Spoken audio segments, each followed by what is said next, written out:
What if the secret to becoming a legend isn't just talent, but a level of competitive obsession that today's athletes might not be willing to embrace? What if there was a brutal, uncompromising code that forged icons like Michael Jordan and Kobe Bryant, a code that has since been forgotten? A recently unearthed interview with Jordan seems to say just that. It points to a forgotten mindset that made these men titans, and it exposes a truth about the modern game that a lot of people don't want to hear.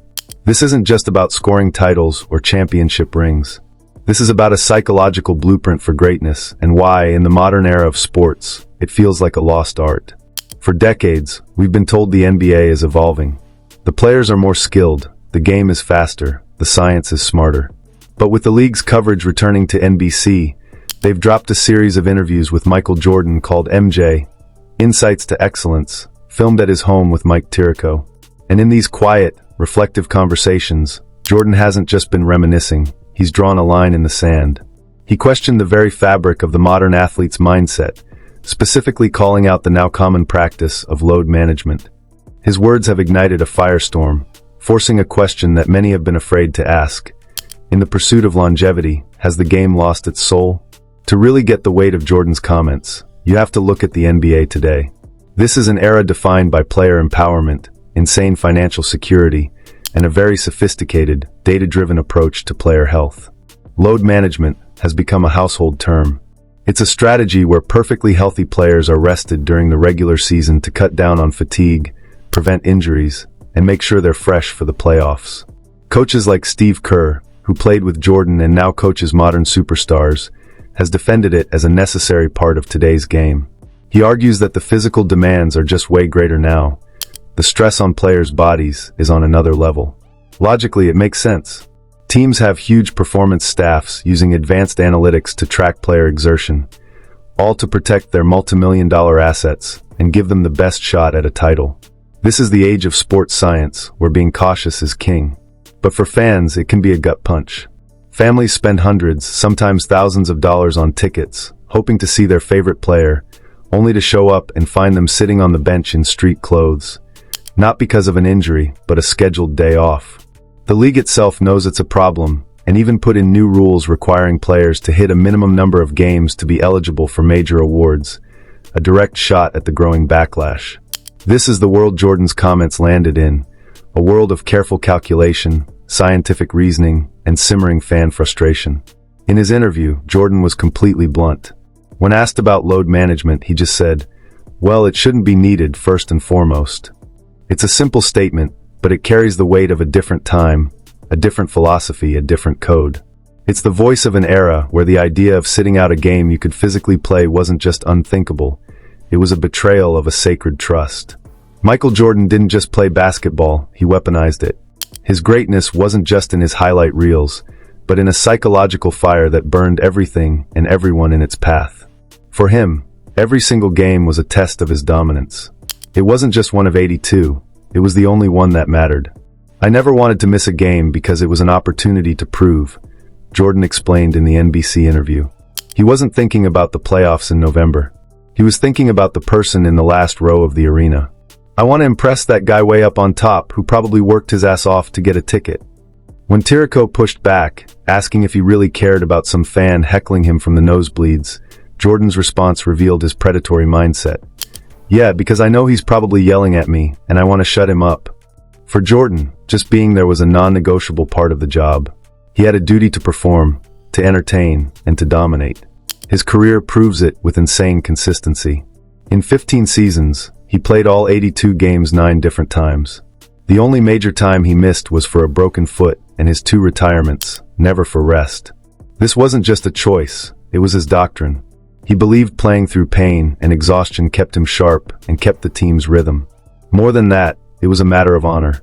The stories about him are legendary. There's the famous one about him playing cards with a teammate's mother and getting caught trying to cheat while she was in the bathroom.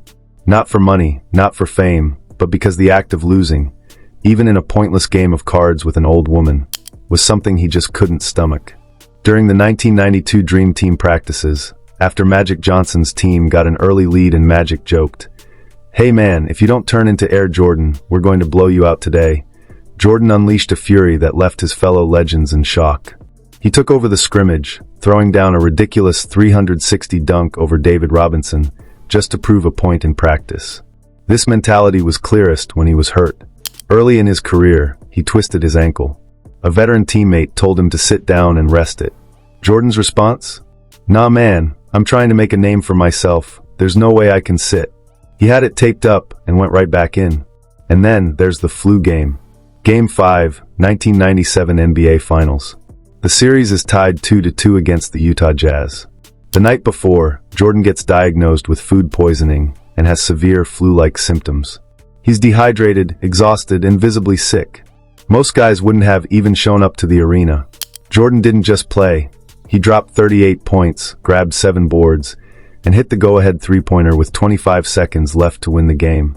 That iconic image of Scottie Pippen helping a completely shattered Jordan off the court isn't just about his toughness. It's the ultimate example of his code. He believed that as long as he could stand, he had a duty to be on that court. In his own words from the NBC interview, "Physically, if I can't do it, then I can't. But physically, if I can do it, and I just don't feel like doing it, that's a whole different lens." This was the code. Every game is a battlefield. Every fan is a witness. Every moment of weakness is an opening for a rival. And rest? Rest was for the off-season. This obsessive need to compete wasn't just part of his personality. It was the engine that drove his success. And it was a mentality that would be passed down to the one player who dared to model his entire being after Jordan, Kobe Bryant. If Michael Jordan was the architect of this brutal code, Kobe Bryant was its most devoted, and maybe its most tragic, disciple. He didn't just admire Jordan, he studied him, copied him, and internalized his psychotic will to win until it became his own signature. The Mamba mentality. The Mamba mentality was way more than a cool nickname. It was a life philosophy. It was born out of a tough time in his life around 2003, where he created the Black Mamba, alter ego to separate his chaotic off-court world from his laser focus on the court. It was, as he put it, a way to destroy everybody that steps onto the court. The stories of Kobe's work ethic are just as legendary as Jordan's. He was famous for showing up to practice at 4 a.m. to get shots up before the lights were even on. He once practiced from 4:15 a.m. to 11 a.m., refusing to leave until he'd made 800 shots. In high school, he'd challenged teammates to one-on-one games to 100. In his worst game, he won 100-12. This wasn't about showing off, it was about sharpening his weapons. This mentality made him a notoriously tough teammate. Phil Jackson, who coached both Jordan and Kobe, once called a young Kobe uncoachable. During one practice, a rookie Luke Walton showed up still smelling of alcohol from the night before. Kobe didn't just notice, he took it as a personal insult.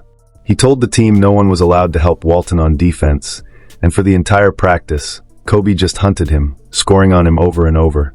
As Walton remembered it, Kobe saw weakness and was biologically wired to attack it. To Kobe, dedication wasn't optional. It was the price you paid to be on his team. And just like Jordan, Kobe saw injuries not as a stop sign, but as a challenge to be conquered. He played through a broken nose, a fractured finger on his shooting hand, and countless sprains. But the ultimate display of this code, the moment that perfectly captures the Mamba mentality, came on April 12, 2013. At 34 years old, in his 17th season, Kobe was dragging a mediocre Lakers team toward the playoffs. In a game against the Warriors, he drove to the basket and collapsed.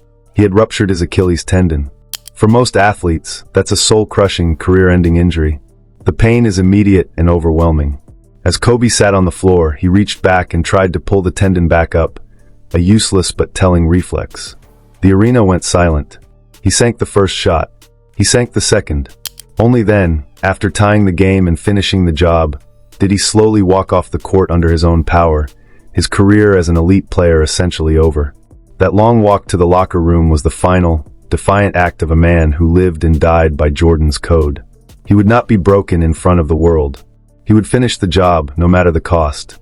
Look, this unbreakable will to win, this code that Jordan and Kobe lived by, is absolutely the stuff of legend. It's what separates the good from the great, and the great from the immortal. But you have to understand that this mentality isn't free. It comes at a brutal, unforgiving price, physically, personally, and psychologically. The physical toll is the most obvious one. Jordan's relentless drive pushed him to retire twice in his prime, probably leaving championships on the table, simply because the mental and physical grind wore him out. Kobe's refusal to listen to his body in his 17th season led directly to the Achilles tear that ended his prime. They squeezed every last drop of greatness from their bodies, but in doing so, they left nothing for later.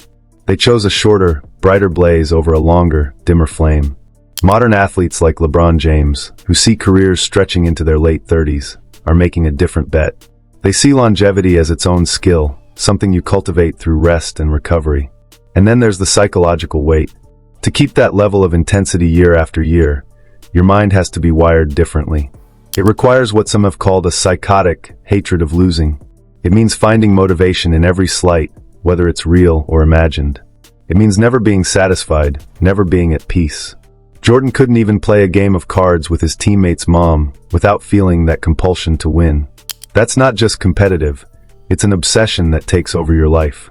Failure isn't a learning experience, it's a personal attack that has to be avenged.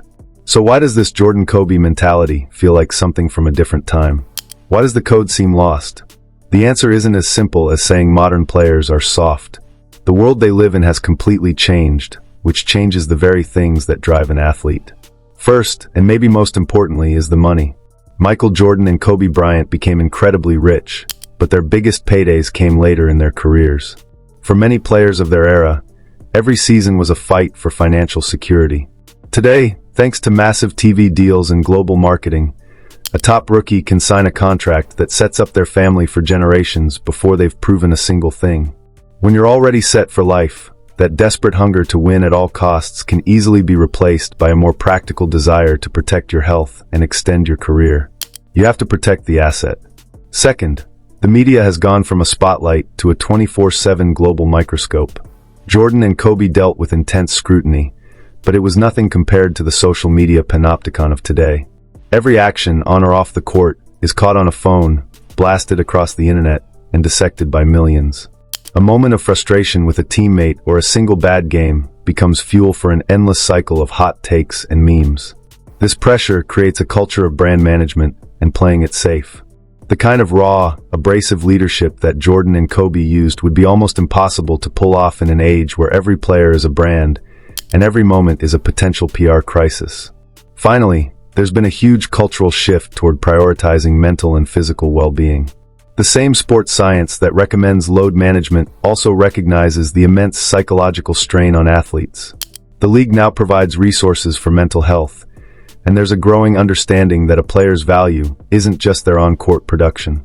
In Jordan's generation, playing through pain was a badge of honor. Today, it's often seen as a reckless risk. Is that a sign of weakness, or a sign of a healthier, more sustainable way to approach a brutal job?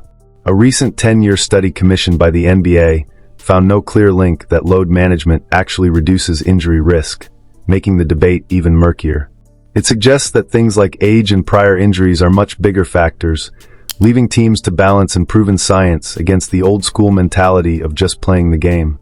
So you have two clear philosophies. On one side, you have the iron will and fan-first duty of Jordan and Kobe. On the other, the calculated, health-conscious professionalism of the modern star. Which mentality do you think truly defines greatness? Drop your thoughts in the comments below. This debate really gets to the heart of what it means to be a fan today. In the end, Michael Jordan's words from his NBC interview are a powerful echo from the past. They felt it was their duty to be on the court, for the fans, for their teammates, and for the integrity of the game itself. The modern game, with its focus on science, health, and longevity, has created a different kind of athlete, one who is arguably smarter, safer, and built to last. But in that evolution, has something essential been lost? Is that unbreakable will to win, that willingness to play through anything, a lost art that we should miss? Or is the new way a healthier, more humane evolution? There's no easy answer.